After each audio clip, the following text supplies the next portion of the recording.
Hi guys, कैसे हो आप लोग। मेरा नाम है प्रशांत जान। एक और शिफ्ट खत्म हो गई है दोस्तों, और ये शिफ्ट भी थोड़ी सी ट्रिकी थी। जैसा कि मैंने आप लोग को स्टार्टिंग में ही बता दिया था कि जैसे जैसे जेई मेन की शिफ्ट्स होती जाती हैं उसी तरह से जो डिफिकल्टी है वो पहले राइज करती है।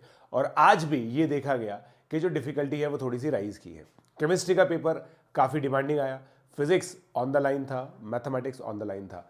जब भी दोस्तों केमिस्ट्री टफ आती है ना, तो कट ऑफ्स काफ़ी ज़्यादा डिक्रीज करती हैं। तो चलिए आज का एनालिसिस देखते हैं। बाकी अगर आप लोग चाहें तो डायरेक्टली अपनी जो मार्क्स हैं उसके बेसिस पर अपनी परसेंटाइल प्रेडिक्ट कर सकते हैं, और परसेंटाइल के बेसिस पर रैंक, एंड रैंक के बेसिस पर आप लोगों को जो जो कॉलेजेस मिल सकते हैं वो भी मिल जाएगा। ठीक है, चलिए सबसे आगे बढ़ते हैं दोस्तों।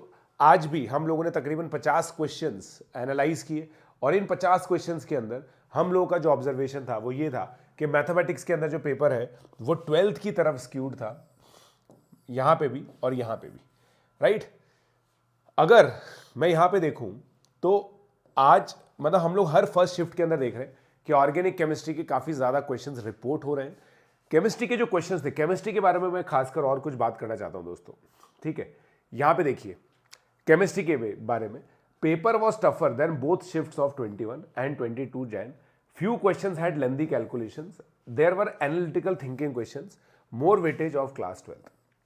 तो यहां पे देखिए दोस्तों, जो भी पेपर है वो टफ किस वजह से होता है? या तो एनालिटिकल प्रॉब्लम्स आ जाती हैं केमिस्ट्री के अंदर, केमिस्ट्री के अंदर जो एनालिटिकल प्रॉब्लम्स आती हैं, कैलकुलेशंस आ जाती हैं, और कभी कभी रैंडम डेटा आ जाता है जिसकी वजह से कैलकुलेशंस इनहैंस हो जाती है। तो ये सब चीज़ें आज केमिस्ट्री में देखने को मिली। तो हमारे जो केमिस्ट्री के एक्सपर्ट्स हैं उसके अनुसार आज का जो पेपर है ये अभी तक का सबसे टफेस्ट पेपर था। ठीक है, फिजिक्स के अंदर दोस्तों देखिए, जो पेपर था वो 22 जनवरी के पेपर से इजी था, और 21 जनवरी के पेपर जैसा था, विद मोर वेटेज टू, मतलब रिलेटिवली जो वेटेज है वो 11th क्लास के लिए बढ़ गया है, और 20% of the questions had lengthy calculation. तो अब आप इस पूरे पेपर को इंटायरिटी में देखिए, लेंथी कैलकुलेशन यहां पे भी, लेंथी कैलकुलेशन यहां पे भी। अब मैथमेटिक्स की बात करते हैं। मैथमेटिक्स का जो पेपर था वो मॉडरेट था, and similar to 22 January shift 2, मतलब कल की शिफ्ट 2 जैसा था।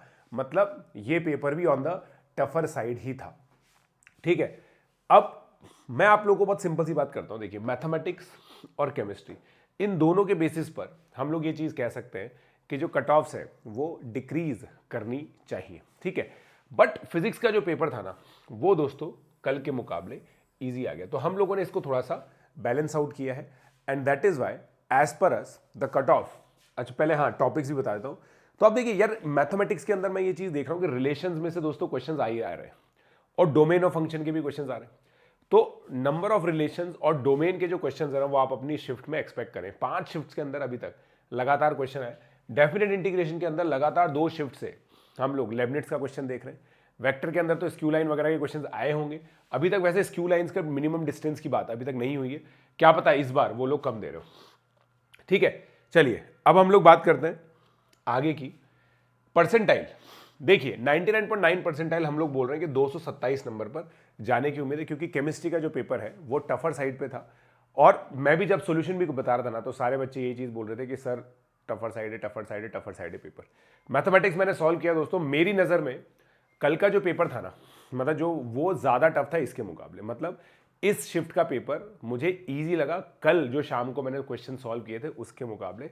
इसी वजह से मैंने जो कट ऑफ है थोड़ी सी इंक्रीज की है। कल मैंने आप लोगों को 219 नंबर कट ऑफ दी थी इफ यू रिमेंबर, अभी मैंने ये कट ऑफ थोड़ी सी इंक्रीज की है।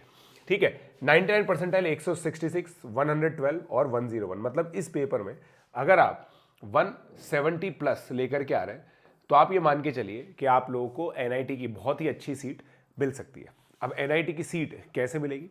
आप लोग जाइए, जो टूल है उसको यूज़ कीजिए, आपके जो भी एक्सपेक्टेड मार्क्स हैं वो डालिए। आप लोग मार्क्स डालने के बाद आप लोगों को पता चलेगा कि स्कोर क्या है, मतलब परसेंटाइल क्या है। परसेंटाइल के बेसिस पर रैंक पता चलेगी, रैंक के बेसिस पर आप लोगों को जो भी एक्सपेक्टेड कॉलेजेस हैं वो पता चल जाएंगे।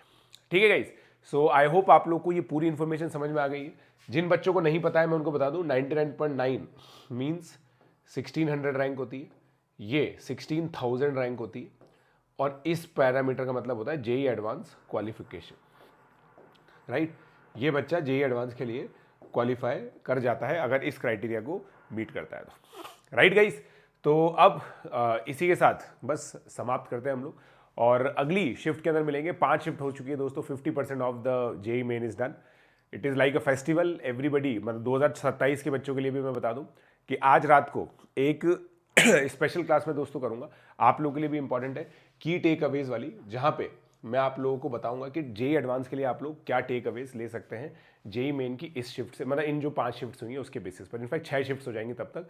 तो वहां पे मैं आप लोगों को दोस्तों बेसिक लेवल पर सारी चीज़ें, सारी इन्फॉर्मेशन आप लोगों को दूंगा। और फिर जो लिंक है ना दोस्तों डिस्क्रिप्शन के अंदर लिंक अवेलेबल है मेरी स्पेशल क्लास का आज, वहाँ पे जाइए, इनरोल कर लीजिए, शाम को मिलते हैं। Let's crack it.